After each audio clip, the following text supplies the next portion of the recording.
y ya estando listos los sacaba a la venta y ya llegaba y nos decía, hiciste 3 comalitos, esto es lo que te tocó de 3 comalitos. Entonces fue una forma como de inspirarnos a seguir trabajando.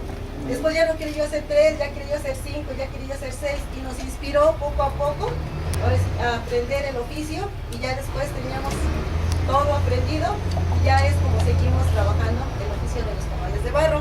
Bueno, aquí les digo, es el único taller que ahora sigue trabajando los comales de barro.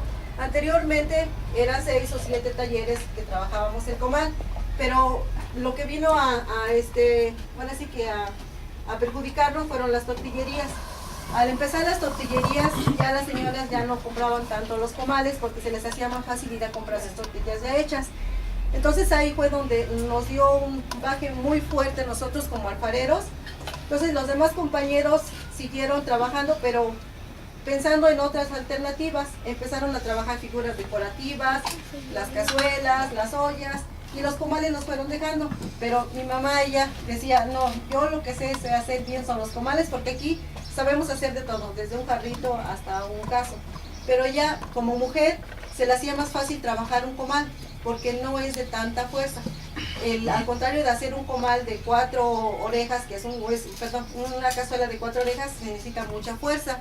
Entonces ella como mujer sentía que al hacer un comal no necesitaba de mucha fuerza ni de alguien que le ayudara. Ella solita preparaba su barro, ella solita hacía todo. Entonces ella decía, yo tengo que seguir con mis comales porque es lo que yo puedo hacer y lo que yo les puedo ofrecer. Entonces ella siguió y los demás compañeros dejaron de trabajar los comales. Siguen trabajando, siguen siendo alfareros, pero ya de otras piezas utilitarias como son jarros o cazuelas. Entonces nosotros trabajábamos anteriormente con la greta.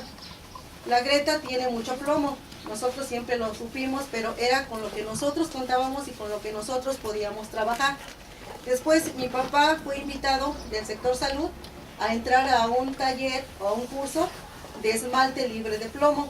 Para esto él tenía que ir al estado de Puebla y Tlaxcala a ir a aprender para él llegar acá y ponerlo en práctica. Muchos alfareros acudieron, fueron al curso y tomaron diferentes formas de utilizar el esmalte libre de plomo. Entonces él estuvo allá como 2 meses, lo aprendió, vino aquí al taller y empezó a trabajar el esmalte libre de plomo.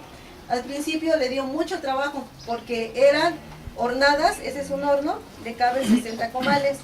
Eran hornadas completas que las echaba a perder porque no era lo mismo lo que aprendió allá a ponerlo en práctica ya acá. Entonces ya acá él solito pues decía, no, a la primera no me salió, le tengo que seguir insistiendo. Entonces eran 2, 3 las hornadas que él echaba a perder, pero él siguió, dice, no, ya estoy aquí en el esmalte libre de plomo y le vamos a seguir.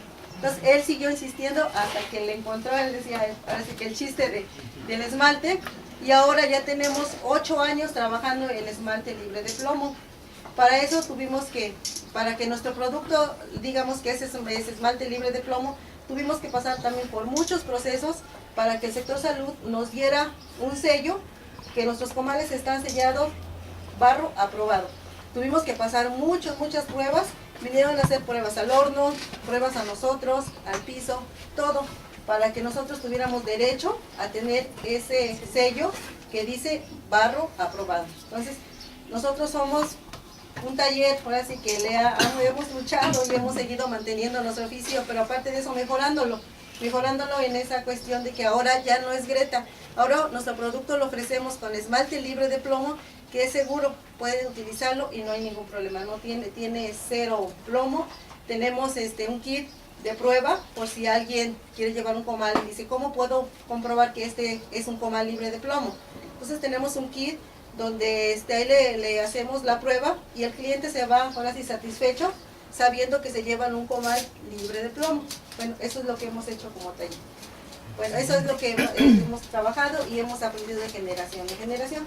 Ahora les voy a dar una pequeña explicación de cómo trabajamos aquí los comales y cómo utilizamos los 3 tipos de barro. Bueno, para eso nosotros como alfareros vamos a checar que el lugar donde vamos a extraer el barro cuente con los 3 tipos de barro que vamos a necesitar. Para hacer una pieza utilitaria, aquí en Playa Capa, utilizamos los 3 tipos de barro para que nuestra pieza utilitaria tenga fuerza y resistencia.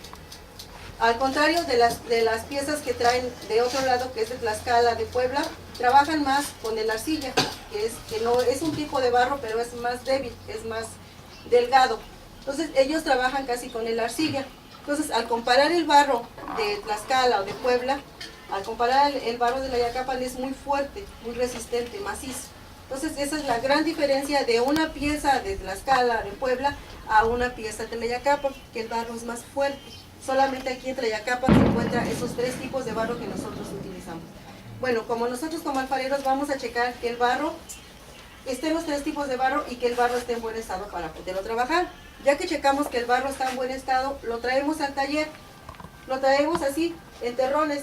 Para extraer el barro tenemos que utilizar una pala y un pico, ya que no contamos con otro tipo de maquinaria, todo lo hacemos manualmente. Al empezar a rascar encontramos la primera capa de barro y encontramos el barro negro. Esta es la primera capa al empezar a rascar. Este tipo de barro es muy duro, muy tieso.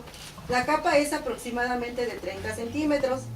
Al seguir rascando encontramos la segunda capa de barro y encontramos el barro cenizo. Este tipo de barro es arenoso.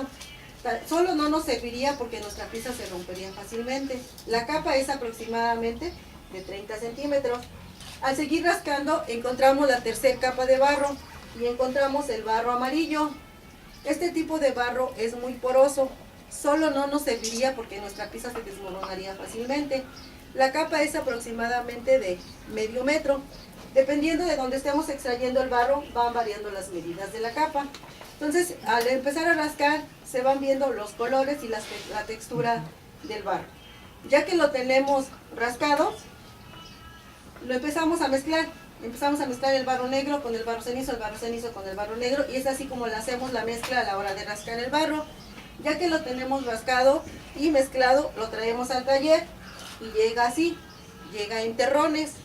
Ahora lo que sigue es remolerlo o triturarlo. Anteriormente lo que hacían nuestros antepasados era que lo regaban sobre el piso y con un palo grande y grueso lo azotaban y lo azotaban hasta remolerlo. Ellos le llamaban el azotador porque era para azotar el barro. Lo ponían en el piso, se hincaban y con el azotador le estaban dar y dar hasta que lo remolían. De otra forma, lo regaban en el piso y con una piedra grande y redonda la pasaban sobre el barro hasta remolerlo. A nosotros nos tocó todavía ver cómo mi mamá remolía el barro hincada y con su azotador. Ahora nosotros ya no hacemos eso porque contamos con un molino. Es un molino que no es especialmente para moler barro, es un molino para moler granos, pero a nosotros nos ha servido mucho porque nos evita mucho esfuerzo y trabajo. Y es así como nos los deja el molino.